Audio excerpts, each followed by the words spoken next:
Haleluya. Berjumpa kembali dalam renungan hari ini yang berjudul Tidak Sia-sia Melayani Tuhan. 2 Raja-Raja 4 ayat yang ke-8 dan ayat yang ke-9 berkata, pada suatu hari Elisa pergi ke Sunem. Di sana tinggal seorang perempuan kaya yang mengundang dia makan. Dan seberapa kali ia dalam perjalanan, singgahlah ia ke sana untuk makan. Berkatalah perempuan itu kepada suaminya, sesungguhnya aku sudah tahu bahwa orang yang selalu datang kepada kita itu adalah abdi Allah yang kudus. Keadaan yang serba cukup, semua serba nyaman, berkelimpahan, atau kaya secara materi sering membuat orang menjadi lupa diri. Tidak sedikit dari mereka yang akhirnya mengabaikan perkara-perkara rohani dan tidak lagi hidup mengandalkan Tuhan. Melayani Tuhan dianggap sebagai hal yang tidak penting, hanya buang-buang waktu dan tenaga. Mereka juga merasa sayang jika harus berkorban untuk pekerjaan Tuhan, karena hati mereka telah melekat dan terpaut kepada materi atau harta. Matius 6 ayat yang ke-21 berkata, karena di mana hartamu berada, di situ juga hatimu berada. Perempuan Sunem yang dikisahkan dalam Alkitab ini bukanlah orang yang berekonomi lemah, tapi merupakan orang yang berada. Tapi ia tidak hitung-hitungan dengan Tuhan. Ia begitu mengasihi Tuhan dan memiliki kerinduan besar untuk melayani pekerjaan Tuhan.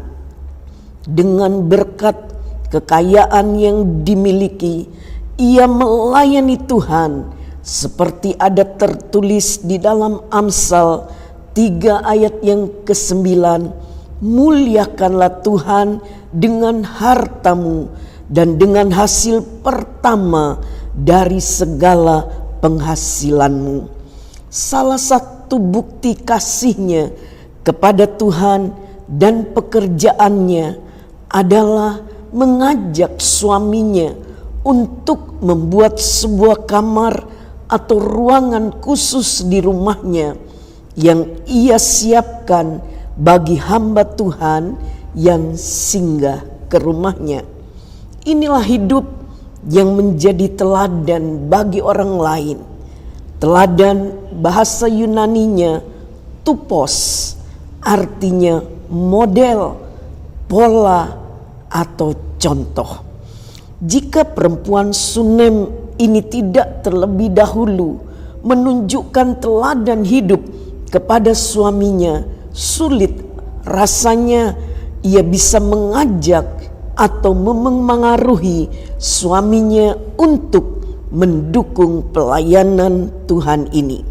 Amsal 31 ayat 11 tertulis, hati suaminya percaya kepadanya, suaminya tidak akan kekurangan keuntungan.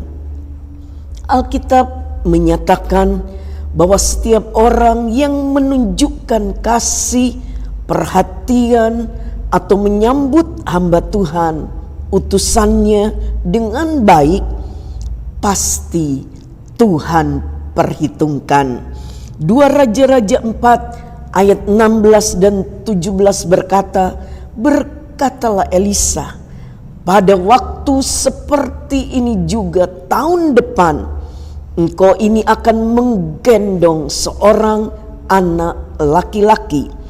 Tetapi jawab perempuan itu, janganlah tuanku, ya abdi Allah, janganlah berdusta kepada hambamu ini. mengandunglah perempuan itu, lalu melahirkan seorang anak laki-laki. Pada waktu seperti itu juga pada tahun berikutnya, seperti yang dikatakan Elisa kepadanya, mereka akan menerima upah untuk setiap korban dan jerih lelahnya. Kolose 3 ayat 23 dan 24 berkata, apapun juga yang kamu perbuat, perbuatlah dengan segenap hatimu, seperti untuk Tuhan dan bukan untuk manusia. Kamu tahu bahwa dari Tuhanlah kamu akan menerima bagian yang ditentukan bagimu sebagai upah. Kristus adalah Tuhan dan kamu hambanya. 1 Korintus 15 ayat yang ke-58. Karena itu saudara-saudaraku yang kekasih, berdirilah teguh, jangan goyah, dan giatlah selalu dalam pekerjaan Tuhan. Sebab kamu tahu bahwa dalam persekutuan dengan Tuhan, jerih payahmu tidak sia-sia. Amin. Tuhan Yesus memberkati.